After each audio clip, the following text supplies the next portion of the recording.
Survival explain fall. आप लोग channel पे नया है तो प्लीज सब्सक्राइब कर दीजिए। आप लोग किसी को सपोर्ट करता होगा, हमको भी सपोर्ट कर दीजिए। इस कहानी की शुरुआत में हमें बेकी नाम की एक लड़की को दिखाया जाता है जो माउंटेन क्लाइंबर है। उसकी अभी अभी डैन से शादी हुई है।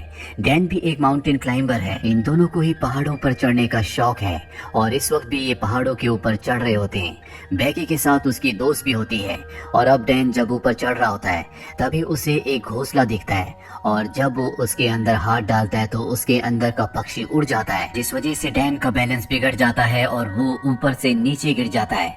पर वो रस्सी से बंधा हुआ है, इसीलिए अब वो हवा में लटक गया है। अब ना वो ऊपर आ सकता है और ना ही नीचे। ये दोनों के दोनों डैन को बचाने की कोशिश करते हैं लेकिन ये उसकी मदद नहीं कर पाते और तभी उसकी रस्सी का क्लिप निकल जाता है। डैन की ऊपर से गिरने से मृत्यु हो जाती है। इस हादसे के 51 हफ्तों के बाद हमें बेकी को दिखाया जाता है जो अब पूरी तरह से शराब में डूब चुकी है क्योंकि वो अपने पति डैन से, जिससे वो बहुत प्यार करती थी, उसे अब भी याद करती है। उसने अब तक उसकी अस्थियों को विसर्जित नहीं किया। उसकी अस्थियां अब भी उसके पास हैं। बेकी की जिंदगी में अब उदासी के अलावा कुछ भी नहीं है और बेकी के पास एक बार फिर से उसकी वही दोस्त आती है जो उस वक्त उसके साथ थी जब डैन ऊपर से नीचे गिरा था। उसकी दोस्त का नाम हंटर होता है। हंटर बेकी को देखकर बहुत खुश होती है। जब उसे पता चलता है कि बेकी ने अपनी जान लेने की भी कोशिश की तो वो बेकी से कहती है कि हमें दोबारा से क्लाइंबिंग करना चाहिए और इसके बाद वो अपने मोबाइल पर उसे एक टावर दिखाती है जो कि टीवी टावर है। ये टावर एक ऐसे भीड़ में होता है जहाँ पर इंसान बहुत कम जाते हैं और इस टावर की ऊंचाई होती है 2000 फीट।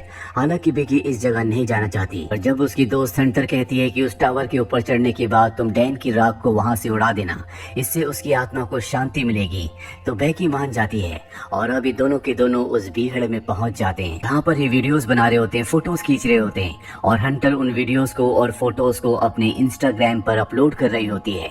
अभी देखते हैं कि टावर इनके सामने है जो आसमान की गहराइयों के अंदर जा रहा है क्योंकि इसकी ऊंचाई बहुत ज्यादा है। आज से पहले इन्होंने कभी भी इतनी ऊंचाई तक चढ़ने की कोशिश नहीं की।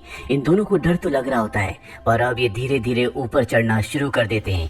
बेकी का डर ज्यादा होता है क्योंकि उसे पता है कि ये लोहा जिससे टावर बना है वो बहुत पुराना है।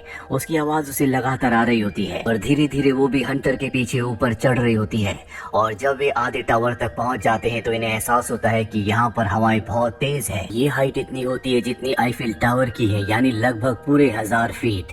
अभी लगातार ऊपर चढ़ना शुरू कर देते हैं और जब बेकी नीचे देखती है तो उसे डर लगना शुरू हो जाता है क्योंकि उसने पिछले 1 साल से क्लाइंबिंग नहीं की।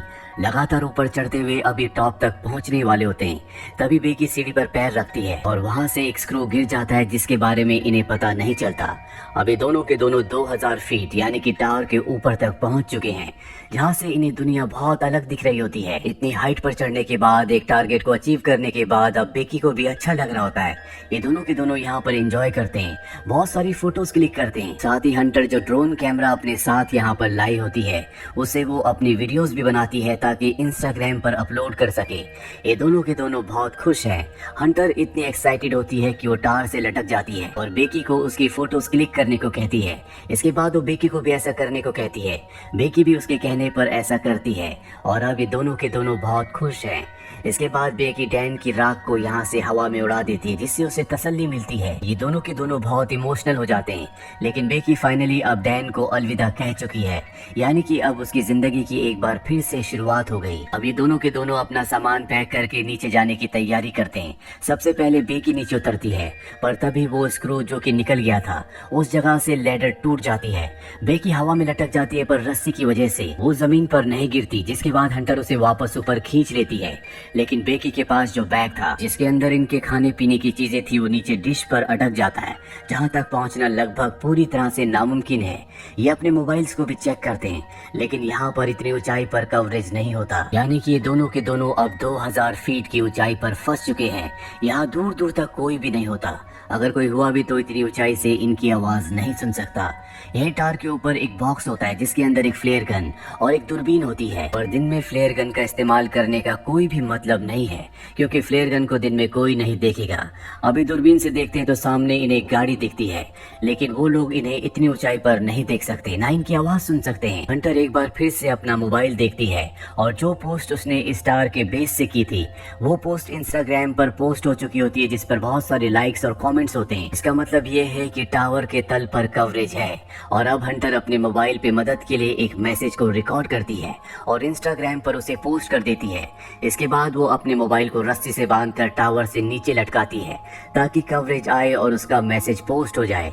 लेकिन बहुत देर तक वेट करने के बाद भी ऐसा नहीं होता और अब हंटर अपने मोबाइल को अपने सॉक्स के अंदर रखती है, उसके बाद शू के अंदर रखती है और ऊपर से नीचे फेंक देती है ताकि नीचे गिरने के बाद उसका मैसेज चला जाए और इनकी मदद के लिए कोई आए। फोन शूज और सॉक्स के अंदर रखने की वजह से नहीं टूटा होता और कुछ ही देर बाद ये ऊपर दूरबीन से देखते हैं जहाँ इन्हें नीचे एक आदमी दिखता है जो फोन पर बात कर रहा होता है। उसके साथ उसका डॉग भी होता है पर वो इन्हें इतनी ऊपर ना देख सकता है और ना ही इतनी ऊपर से इनकी आवाज को सुन सकता है।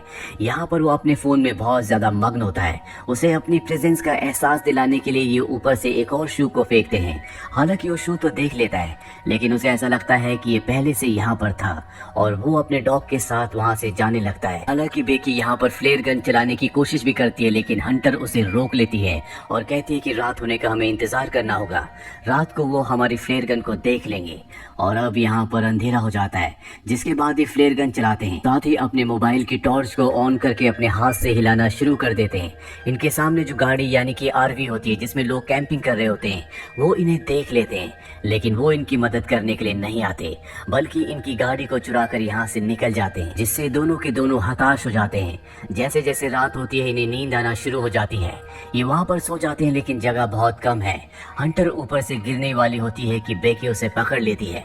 तभी वो देखती है कि उसके पैर पर एक टैटू बना है जिस पर लिखा होता है 143। ये देखकर बेकी हैरान हो जाती है क्योंकि उसका हस्बैंड डैन उसे हमेशा कोड वर्ड में आई लव यू कहता था यानी कि 143। वो समझ जाती है कि डैन के बीच में और हंटर के बीच में कुछ न कुछ था और जब वो हंटर से पूछती है तो वो एक्सेप्ट कर लेती है।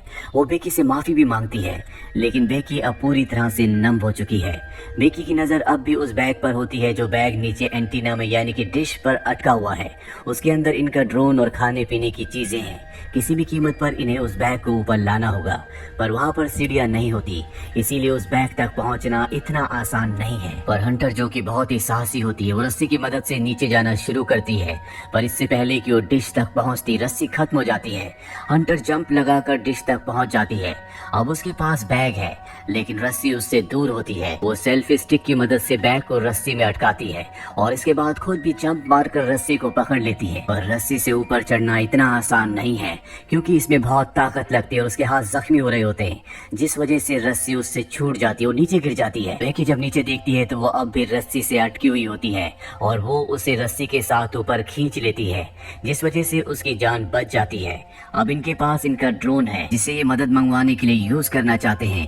ये एक पेपर पर लिखते हैं कि हमें मदद की जरूरत है, हम टावर के ऊपर अटक चुके हैं और उस पेपर को ये ड्रोन के साथ फिक्स कर देते हैं और अब ये ड्रोन को उड़ाते हैं। पर तभी इन्हें पता चलता है कि इनके ड्रोन की बैटरी बहुत ज्यादा डाउन है, वो सामने दूर दिख रहे घर तक नहीं पहुंच सकता, इसीलिए इन्हें ड्रोन को वापस बुलाना पड़ता है। और अब एक बार फिर से रात हो जाती है। रात को जब बेकी सोती है तो ऊपर देखती है कि टावर के टॉप पर एक लाइट जल रही है यानी कि वहाँ पर करंट है। वो बड़ी मुश्किल से ऊपर चढ़ती है और ड्रोन के चार्जर से उसे चार्ज करना शुरू करती है। जब तक ड्रोन चार्ज नहीं होता उसे वहीं पर लटका रहना पड़ता है। ड्रोन जब पूरी तरह से चार्ज हो जाता है तो बेकी नीचे उतर जाती है, जिसके बाद ये ड्रोन पर उसी चिट को लगाते हैं जिस पर इन्होंने लिखा होता है कि इन्हें मदद की जरूरत है और इसे उस घर की तरफ भेजते हैं जो सामने दिख रहा होता है। पर इससे पहले कि वो घर तक पहुंचता वो एक गाड़ी से टकरा जाता है जिससे इनकी आखिरी उम्मीद भी टूट जाती है और अब इन्हें कोई उम्मीद नहीं है कि कोई इनकी मदद के लिए यहाँ पर आएगा। बेकी की हालत बहुत ज्यादा खराब हो चुकी है। वो हंटर से कहती है कि तुम मुझे अपना शू दो, मैं एक बार फिर से मोबाइल पर मैसेज करके अपने डैड को सेंड करती हूँ। अगर हम उसे नीचे फेंकेंगे तो हो सकता है कि कवरेज आ जाए और मेरे डैड को हमारा मैसेज मिल जाए, वो हमारी मदद के लिए यहाँ पर आ सकते हैं। लेकिन हंटर उसे मना कर देती है और तभी उसे एहसास होता है कि उसके साथ हंटर है ही नहीं, वो अकेली है। दरअसल जब हंटर नीचे बैग लेने के लिए गई थी तो सच में ऊपर आते हुए उससे रस्सी छूट गई थी जिससे उसकी मृत्यु हो गई थी और अब भी उसकी बॉडी डिश के ऊपर होती है। दरअसल बेकी सिर्फ यहाँ पर हेल्यूसिनेट कर रही होती है पर अब उसे सच्चाई का पता चल चुका है कि वो इस स्टार के ऊपर अकेली है और उसकी जीने की उम्मीदें पूरी तरह से खत्म हो चुकी है। वो मरने से पहले अपने पिता के लिए आखिरी मैसेज रिकॉर्ड करती है लेकिन वो यहाँ से डिलीवर नहीं हो सकता क्योंकि यहाँ पर कवरेज नहीं है। वो वहीं पर सो जाती है और सुबह जब उसकी नींद खुलती है तो वो देखती है कि वहाँ पर एक वल्चर उसके घाव को खा रहा है। वो उसे पकड़कर मार देती है। इसका मतलब ये है कि अब उसके पास भोजन भी है, जिसे खाने के बाद उसके अंदर ताकत आती है और वो तय करती है कि अब वो नीचे डिश तक रस्सी के सहारे जाएगी, जहाँ पर उसकी दोस्त हंटर की बॉडी है।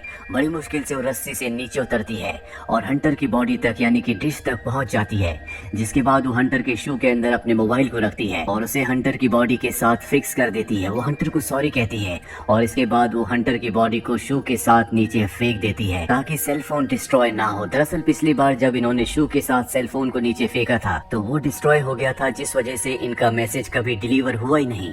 और अब जबकि उसने बॉडी के साथ शू के अंदर मोबाइल को डालकर नीचे फेंका है तो वो पूरी तरह से सुरक्षित रहेगा।